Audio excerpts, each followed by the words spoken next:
Welcome to Green Time. I'm host Don Fitz. This episode is about GMO-a-Go-Go. What in the world does that mean? We're going to have a great in-studio discussion, but first, let's see the movie, GMO-a-Go-Go.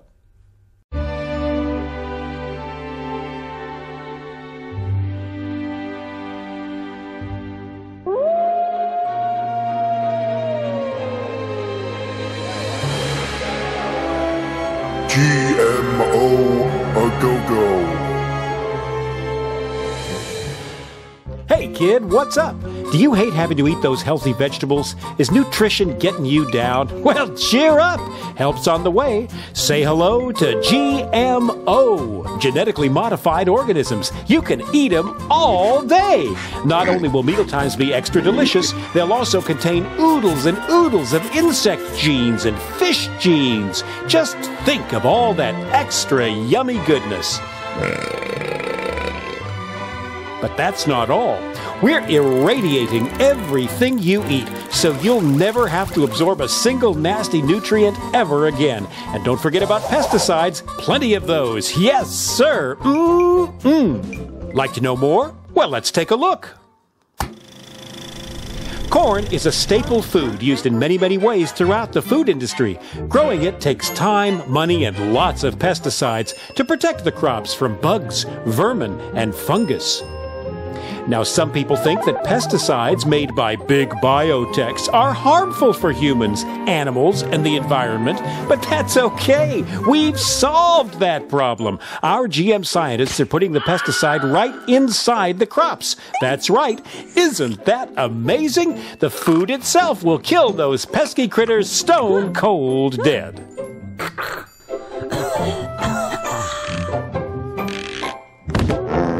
Now, some people are worried about the bees dying off. Busy bees pollinate billions of dollars worth of crops, vegetables, fruit, flowers, you name it.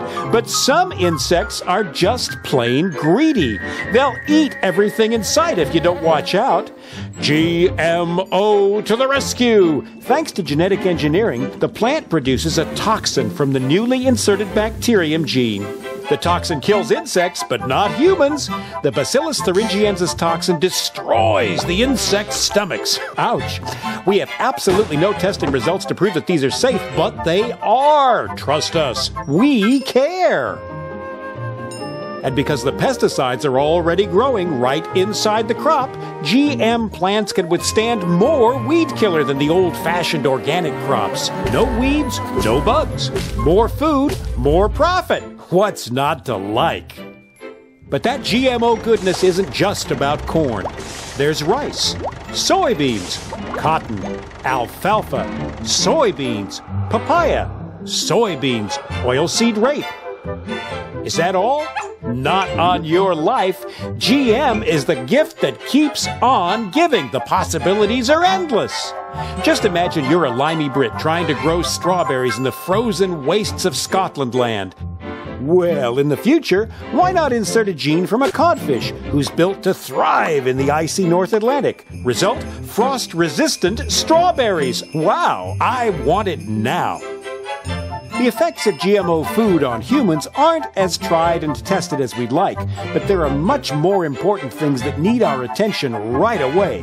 The population is exploding.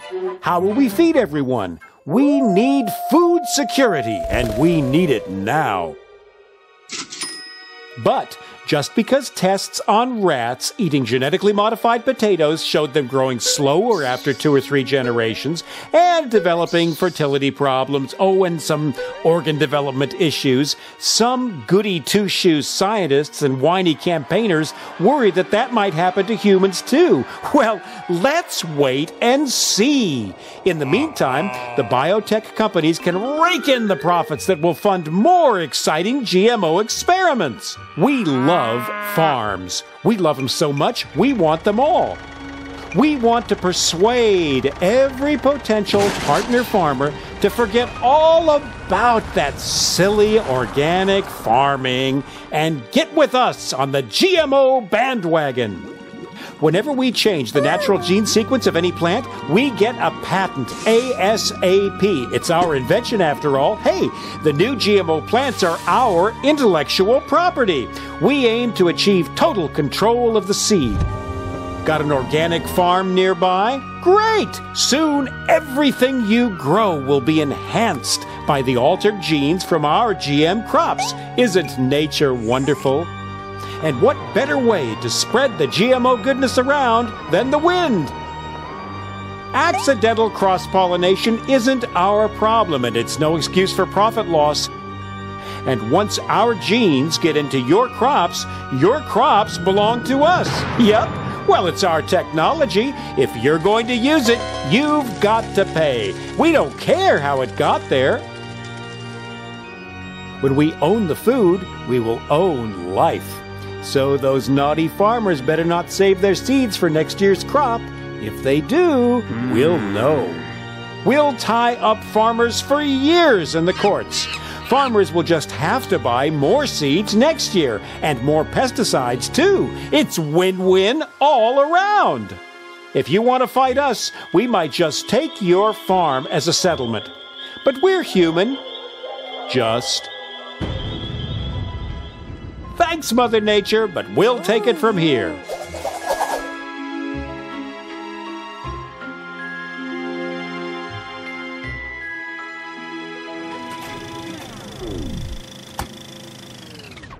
But we're doing all this for you, Johnny. Don't forget that. And if it's all too much for you to take in, don't worry. We've got it all figured out. By the time you're a teenager, it'll be GMO-a-Go-Go. We just need to make sure that our army of lobbyists keep GMO labeling off any products. Why spoil consumers with unnecessary choices after all? And if old Farmer Joe decides to fight us, we have a ready-made network waiting to take care of him. Can you say revolving door? Yep. Some judges used to be lawyers who worked for us, and we make sure that they take care of business. And legislation? No problem either. Former GM industry lawyers also work for the food regulation bodies. And we have enough cash in our pockets to lobby any issues all the way to Saturn and back. Some people still think government food regulatory bodies are serving their needs. Hilarious. We are making a killing in India. Literally, hundreds of thousands of farmers have been organically recycled to dodge debts that they owe us. BT cotton doesn't always give strong yields, and bollworm, cotton's main pest, seems to be gaining resistance to our transgenic BT cotton. This can mean bad crops and no revenue for some. We say, once you're in, you're in. However, under Indian law, any debts die with the farmers, so farmer suicides stop debts being passed on to any remaining family. But I'm confident that we can lobby that issue too. When we own all of the cotton varieties, and we will, suicides will be of little concern, because we'll be the only cottonseed suppliers. Duh! Concerns have been raised in Europe over problems with GMO pig feed causing sterilization and growth problems, but we have years of marketing left before that's proved, and we'll find a way to work with the Danish pig farmers banging that drum. So eat up your veggies, Johnny. There's going to be plenty for everyone for the right price.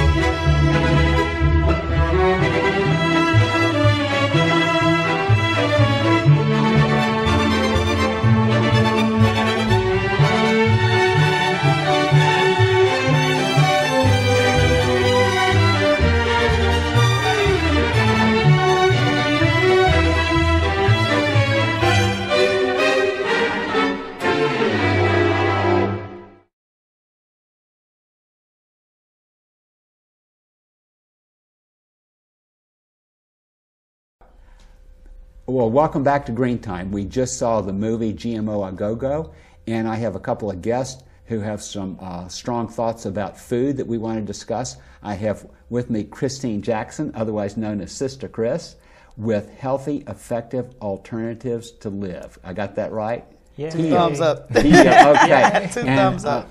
I also have Anumis Imhotep Supreme Day. Did I got that right? Yes. With Supreme royalty clothing. Yes. Okay, well, now I want to ask both of you, was there anything about the movie that we just saw that stands out in your mind, either good or bad, or you think it's on target? So much. There's Yeah. so much about that movie that stands out, from the injection of the pesticides or the, that's killing the bugs in the food. The bugs eat the food. The pesticides kill the bugs, but not the humans. And we haven't tested this. But just trust us. I got to tell you a story about that. One time I was years ago. My son, when he was about 12 or 13, had some friends over for lunch, and they were eating lunch. And one of them said, "Mr. Fitz, there's a bug in I think there's a worm in my salad." And I said, "What, is it a healthy worm?" He said, "What?" I said, "Does that look like a healthy worm?" And he said, "I guess so." I said, "Well, then that's how pluck the worm off and be happy it's a healthy salad for you." Wow. Wow. You know what? Wow. But I mean, that was how long ago? Oh, 12, 13 more years ago. Okay, so now here we are.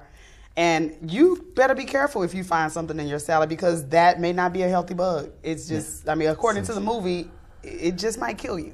Mm-hmm. Seriously. I mean, and I'm looking at almost like Sister Chris was just saying, I was just kind of looking at the point where they were saying the bugs, some have grown immune, and a lot of people have grown immune to, some of these pesticides and hormonicides. And I'm just like, wow, and it's worldwide, Right.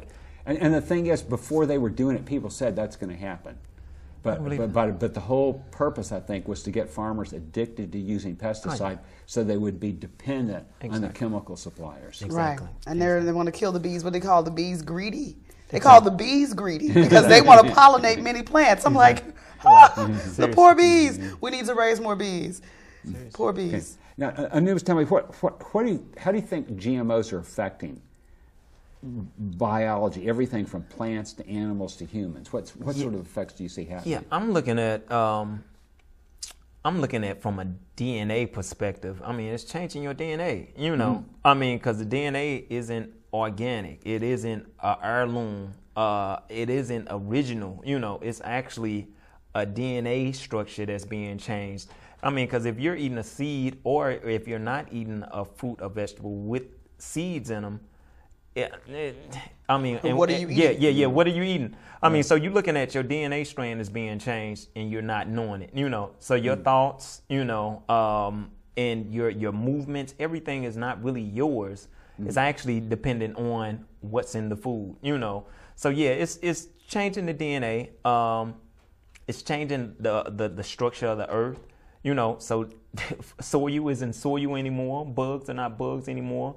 The animals don't eat, fruits and veggies no more. Yeah, a lot of these GMOs, when they do research, if the animals have a choice, they won't eat the GMO. They'll eat, if they have GMO potatoes and other potatoes, they'll choose the other potatoes and not the GMO. It's very important that you said that, because as beings on this planet, we have to make that choice. We have to demand that the GMOs be labeled, the products that have GMOs be labeled. The companies that produce the GMOs need to be held accountable. Absolutely. They can't be immune. They can't, be immune to being responsible for killing people. Absolutely. Diseases are epidemics now. It's not a dis-ease in the body where, my foot hurts and I may have gout. It's an epidemic. More people have a higher doses of uric acid or whatever the case may be. It's just, they need to be held accountable, and these things need to be labeled so that we can have a choice. If the animals are smart enough to choose, we got to be smart enough to choose. At some point, we have to be smart enough to choose. Now, Anubis, you mentioned heirloom seeds. Yes. Now, those are the seeds that are not hybrid.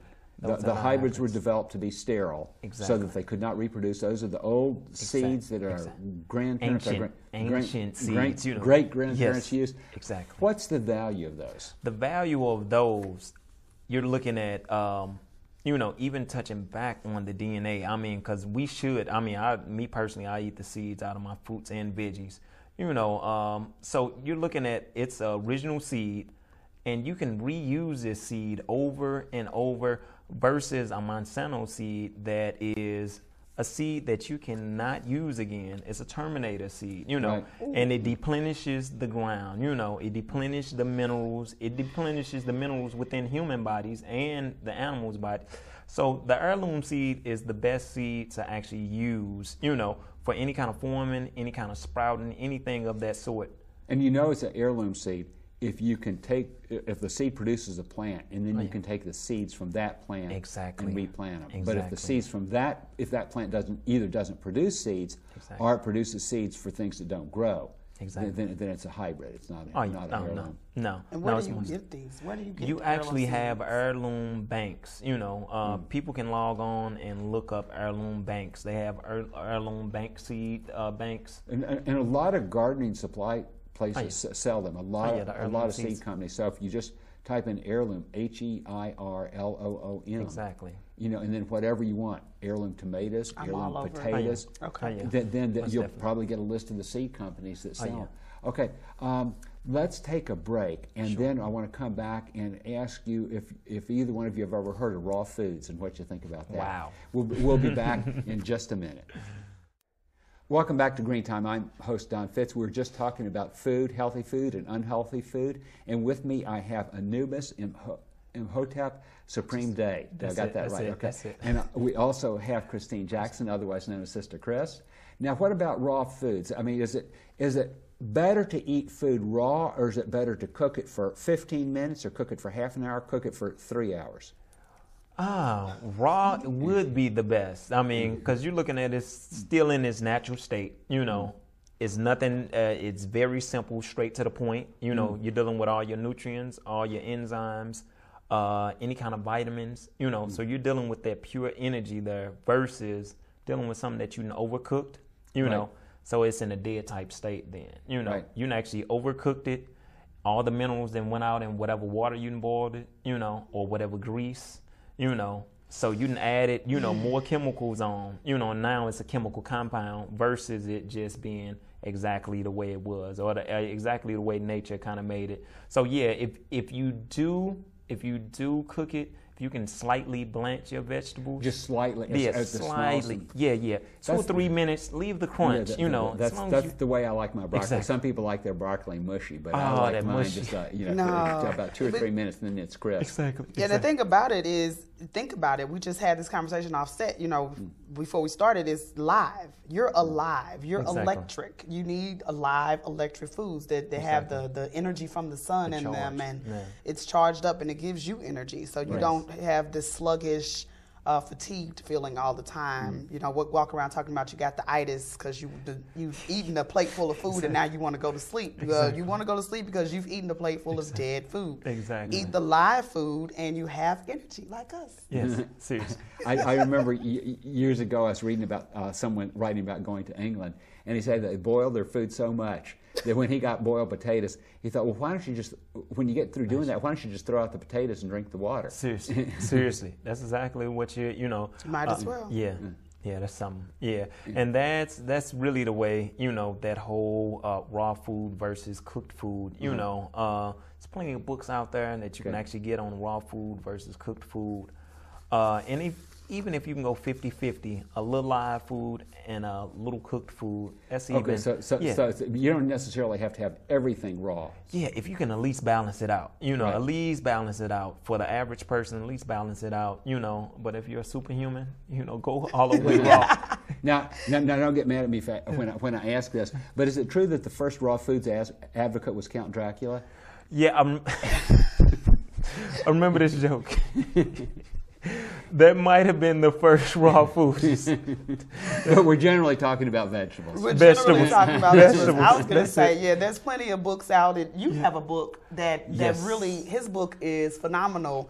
If you don't have it, you should pick it up because it talks about proper food combinations, Right. which is something that I'm just learning about because I tell people all the time, my clients, that every round goes higher and higher. You can start off a vegetarian, then you become a vegan, then you become a raw foodist, but you still have to know proper food combinations. Seriously. What's the name of the book?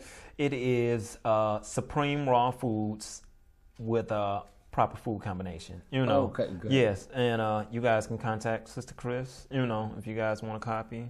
No, she'll have copies. I have copies. Okay, now is this the sort of food which is being practiced in schools today? Wow. No. No. Well, how do children get educated about food? At home. It starts at home Should. because what I've learned, I have a daughter who is in middle school now, and her menu from school is it leaves a lot to be desired. It's and they don't have health class anymore. Like when she was in elementary school, they didn't have health classes. We had health class in 5th grade. I remember health class. Yeah. We learned about food. We learned about hygiene. We learned about all those things. They don't really teach that anymore. No. So since you know that the curriculum is not there, you have to have like movies like GMO-a-Go-Go. I think we did another one, Food Fight. Things like that. Those types of that type of information is available online. You can search it out. You can search us out. We'll come teach. We have no problem with it because this is what we do. We are food advocates, and that's why we're here today. Is because we want people to we want to make people aware of what we do, especially in the inner cities. Because to me, in the inner city is the last to be informed, the last to be made aware. Right. So if you have people like us who are in the business of making people aware, we don't mind sharing what we know, then we just have to go for it. Okay, well, tell me, what do you think are some of the specific problems with food that children are likely to be served at school? Wow. So many. It's a long list.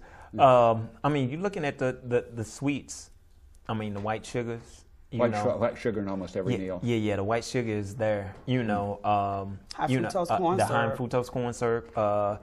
You're looking at the aspartame within the sodas. Well, if they get unsweetened sodas, it's got. I mean, if it's sodas which Exactly. does not have sugar, sugar-free, then it's exactly got aspartame in it. Which the is a diet. carcinogen. Yeah. I mean, and most of the ingredients within your snack foods within the vending machines have 102 ingredients that you probably can't pronounce. So you're looking at, you have things that you're kind of putting and consuming within your body that you can't pronounce. You don't know where they came from. It's not 3 or 4 ingredients within them, and it's just like it's just kind of overwhelming for a child to say, well, I just had a bag of chips, but it's not just a bag of chips. It's so many other. It's a compound of all different types of things that's been kind of put together. So yeah, it's I mean, you got a whole array of things that's being put in front of the children to eat. And no, they don't have a home economics or a health class to say, hey, look, no, milk might not, it causes tooth decay, Right. or hey, it causes bone loss, Right. or your bone density goes down, from drinking too much milk or X, Y, and Z. Almond milk, coconut milk, and different things like that would be more sufficient, and they're more nutritious. I know that a lot of people say that these days, everybody, but children, starting with children, can be both overweight and starving at the same time. Yes. Because you're getting a lot of bulk in your Seriously. body, but not serious Nutrition, not the nutrition. Where do you get your nutrition from? That's the basic thing. Where's the nutrition coming from? It's not coming out of a box. No. It's not coming out of a package. No. It's not coming that way. We got less than a minute left, so Sister Chris, you got about 15 seconds to tell us what the most important thought is for the day. The most important thought for the day, it's going to take me 50, is basically what I just said. You can't get nutrition from a package. It's not going to come from a package. It comes from the ground. Okay, and Anubis, about 2 seconds, because I'm really getting the wrap up. Grow your garden. Grow your garden. That's where your nutrition is. Yes. Okay. So basically what we're saying is we want, if people are going to be healthy, it needs to start off in what you eat. Oh, yeah. and get as much of the fresh food and fresh vegetables as you can. I want to thank you for coming to this episode of Green Time. I want to thank our viewers, and be sure to tune in Green Time the same time next week.